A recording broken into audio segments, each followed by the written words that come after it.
Good day, everybody, and welcome to another edition of the Military and Foreign Affairs Network. I am your host, the voice of reason.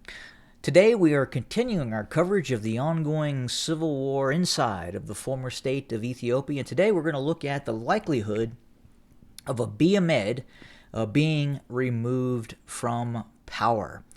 So I think going back into 2018, as Abiy Ahmed was placed into power, and then we saw the corresponding Nobel Peace Prize and Abiy Ahmed enhancing relations with the despotic state of Eritrea. I don't think at that time anyone would have come to the conclusion that fast forward to 2022, we would be now facing a multi-ethnic and inter-ethnic civil war taking place inside of the former state of Ethiopia. So what I want to look at is the likelihood that Abiy Ahmed could be removed from power, the possible causes for that, and what is keeping Abiy Ahmed in power right now, and is there a possibility that there are forces strong enough that could eventually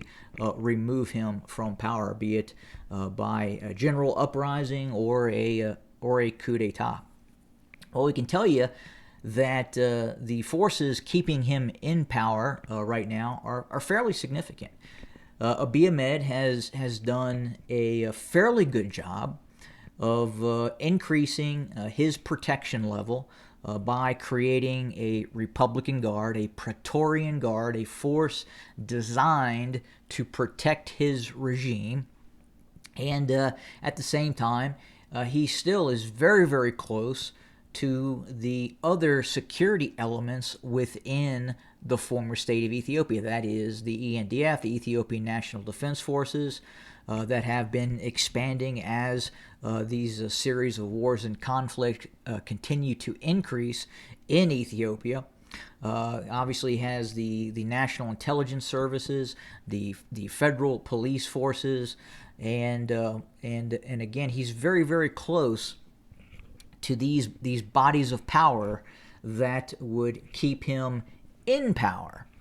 Now, at the same time, even the most ardent Abiy Ahmed fan would have to come to the conclusion that things are not good right now in the former state of Ethiopia. I think the most glaring issue right now is the multi-ethnic and inter-ethnic civil war taking place in the country. And as he took power in 2018, I believe right now we are in the worst case scenario for any nation state really to be in right now. And we are seeing a war taking place between Tigray and Amhara. We have seen limited fighting between Amhara and Amhara. We are seeing Amhara versus Oromo. We are seeing Oromo versus Oromo. And it just really runs the gambit in terms of the viciousness of this ongoing civil war. And to make matters worse is the economic situation inside of the former state of Ethiopia is becoming worse by the day, and quite frankly, the ramifications of all this incessant warfare has not really become fully realized in terms of the harm that it is doing and will do to the economy. I think right now we are starting to see hyperinflation set in. We're starting to see items of necessity either are now lacking or becoming much more expensive as inflation continues.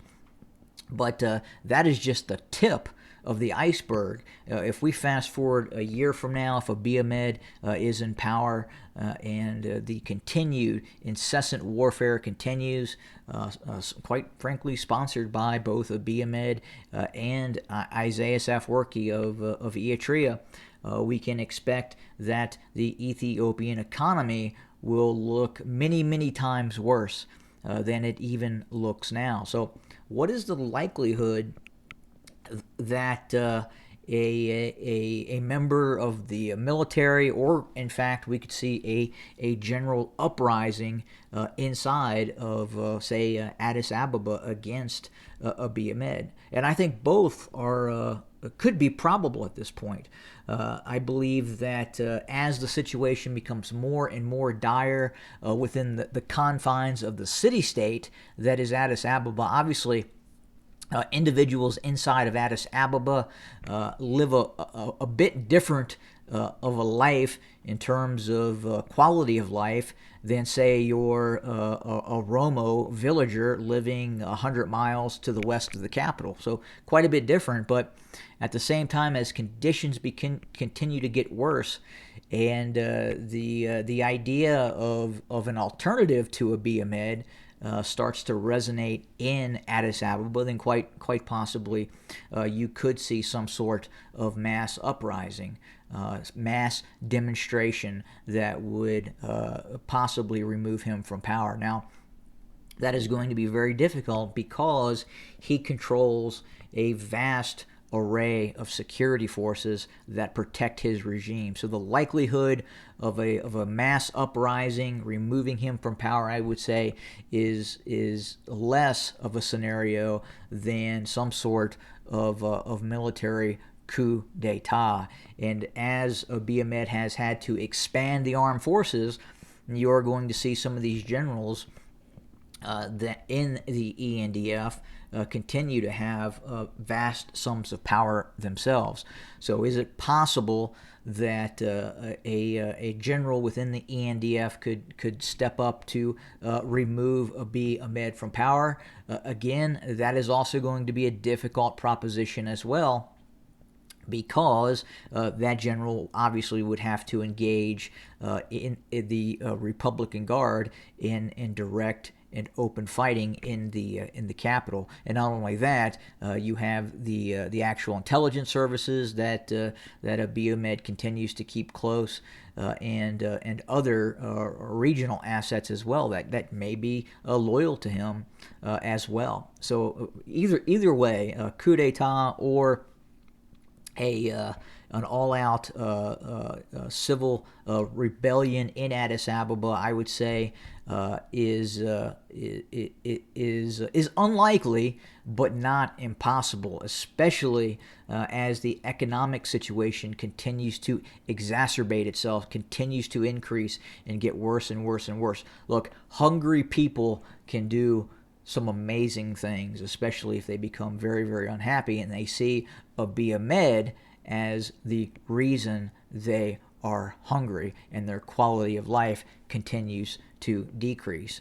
But at the same time, then you have to look at the possibility of an ultimate military defeat by the Abiy Ahmed regime, and that would come in the form of possibly the Oromo Liberation Army marching into Addis Ababa, or a renewed offensive in tandem with the Oromo Liberation Army of the Tigrayan Defense Forces.